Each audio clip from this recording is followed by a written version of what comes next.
Well, I thought we'd work on this scroll again today. As you can see, I've made some modifications. I found this remnant of this burlap that I had, and it is 6 inches, and it is just perfect for what I want. And I thought the inside is just plain white. Isn't that wonderful?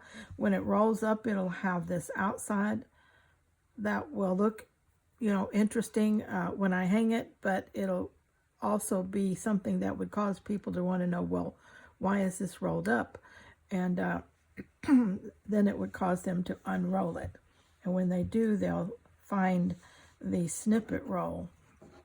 Now, I have this part sewn down. Now I have done the majority of this by machine, and now I'm going to come back and sew these little flower elements on, and then do a little hand stitching here and there, just so the hand stitching shows and appears to be, that's what people like to see, and that will draw their eye. Okay, but I got another fabric flip exchange in, and this one was from Erin. Thank you so much, Erin.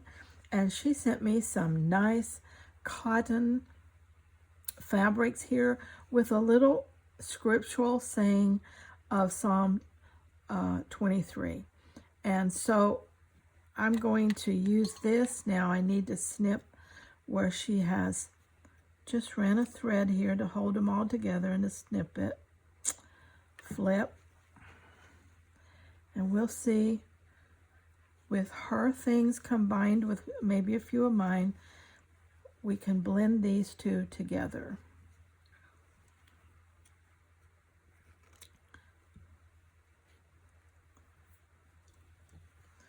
Now what I want to try to do is make a transition. These are bold colors, totally different from what I've got going on here. So what I'm going to try to do is blend these two a little bit. And this is a good color to do it with that she sent. And that will tuck right under there very well. Okay, now I also have a piece of this, which came out of my stash. I could put it right in here, maybe. No, it needs to tuck under also. Come on, straight out. There you go. That could run, I think it needs to go the other way. All right. It's also a little straighter. Let me cut these off.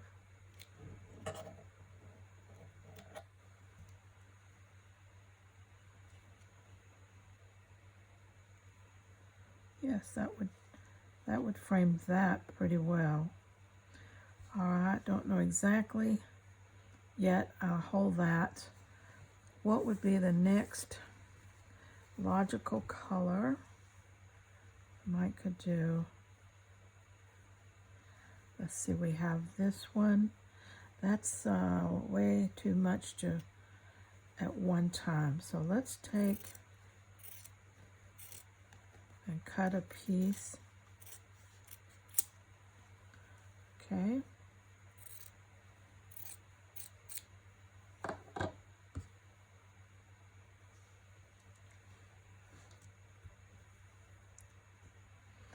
And do it like this.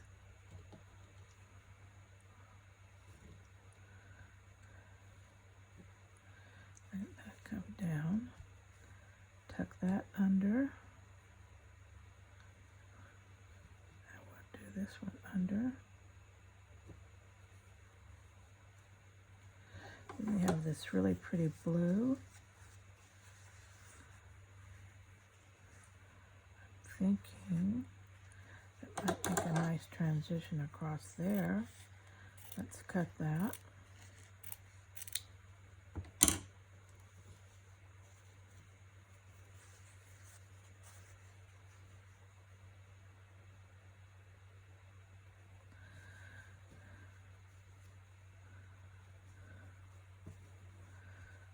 Okay, now we have these two things, which again, that tucked right under there would make a pretty transition from that.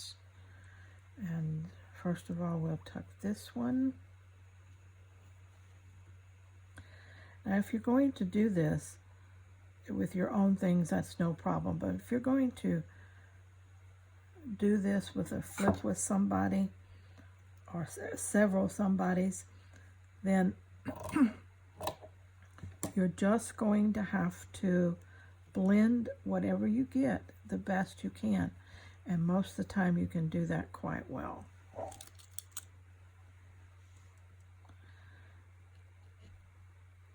Let's put this in first. Isn't that pretty? I love that.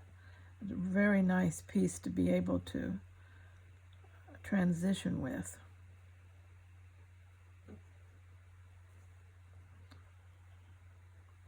That just makes that flow really well, doesn't it?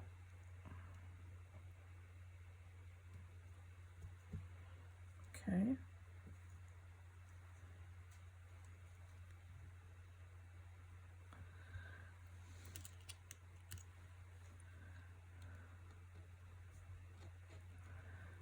Pin that on. Now we have this here. So what I'm going to do is I'm going to put another piece of this right up here.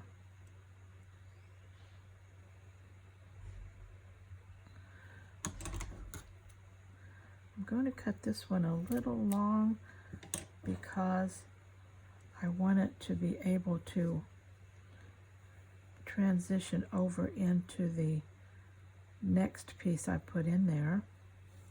So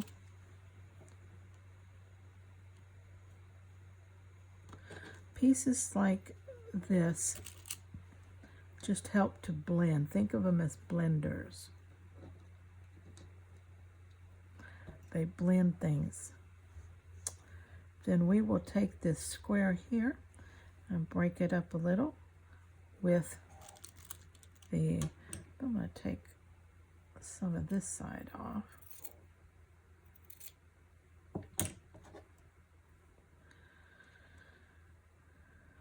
And put that right there.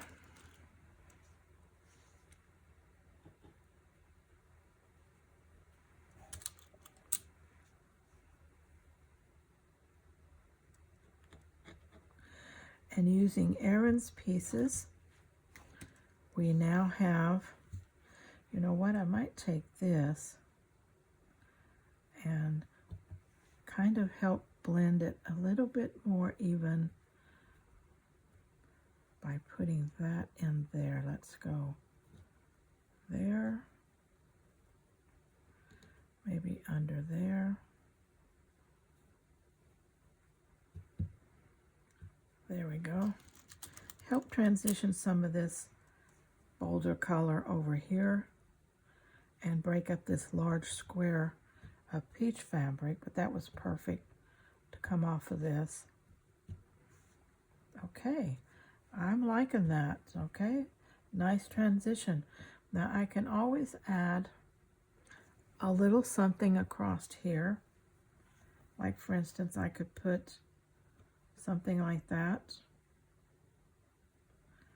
just capped that really cool. I think I will do that. Put that there. Okay, so now I will take this and like I said, I've got to add my hand stitching here. I will sew this by machine and then come back and add hand stitching here. And when I get that done, I will show you what it looks like. I have this button here that I thought I might could use on something. It's the right color. Perfect. It'd be a great little hand sewn piece, and I can just lay it like that. Okay, but I want these hand sewn pieces put on after I get this machine down. So I will do that, and then the next video I make, I will have this part done with the hand stitching on through here, and then if I get another fabric flip by then, I'll continue to add. So don't forget the fabric flip that we have going on, and all you have to do is email me. My email is in the description below the video, and tell me you want to exchange flips, and I will send you my address. When I get your flip, which I am going to try to keep to 1 ounce so that it goes in the envelope, and mails for a stamp, the price of a stamp. Now the reason that's being is that I have to return all the swaps that I get, and if I get very many, that's a lot of postage. I can't afford, package postage going out again and again, but I can an envelope, a stamp. So what I will send will be everything I can get in 1 ounce in an envelope. You can send whatever you want.